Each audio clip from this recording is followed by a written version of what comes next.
La méditation de ce 27 novembre est intitulée « La pluie de l'arrière-saison ». Demandez au Seigneur la pluie tardive du printemps. C'est le Seigneur qui provoque les orages.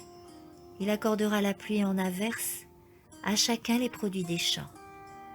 Zacharie 10, 1.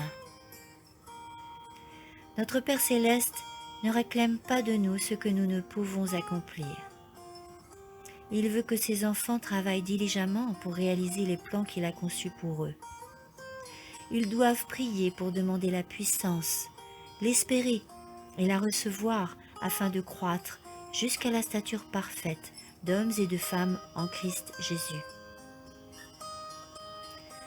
Ce ne sont pas tous les membres de l'Église qui cultivent la piété. Par conséquent, ils ne comprennent pas leurs responsabilités personnelles.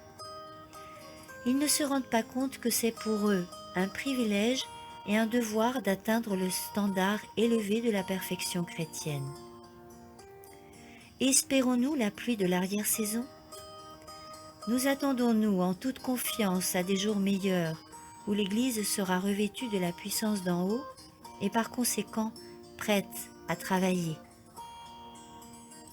La pluie de l'arrière-saison ne rafraîchira ni n'influencera la vigueur à l'indolent qui n'utilise pas les possibilités que Dieu lui a données.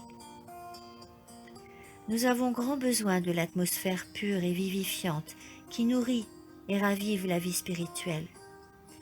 Nous avons besoin d'un plus haut niveau de sérieux.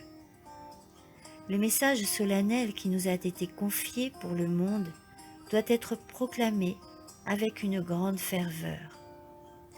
Et même avec une intensité qui impressionnera les incroyants, les aidant à voir que le Très-Haut travaille avec nous et qu'il est la source de notre efficacité et de notre force. Dieu nous a octroyé des talents à utiliser dans l'établissement de son royaume. Nous posons-nous cette question: comment suis-je en train d'utiliser ce qu'il m'a donné? Avons-nous donné à Dieu rien qu'un service débile et sans valeur? Utilisons-nous toutes nos possibilités dans un effort pour amener les brebis perdues au bercail? Il y a des milliers et des milliers encore dans l'ignorance et qu'il faut avertir. Prions comme jamais auparavant pour la puissance du Christ. Prions pour l'inspiration de son esprit, afin que nous soyons animés du désir de sauver les âmes qui périssent. Faisons monter au ciel cette prière: ô Dieu, aie pitié de nous et bénis-nous. Fais briller sur nous ton visage. Alors sur la terre, tous verront comment tu agis.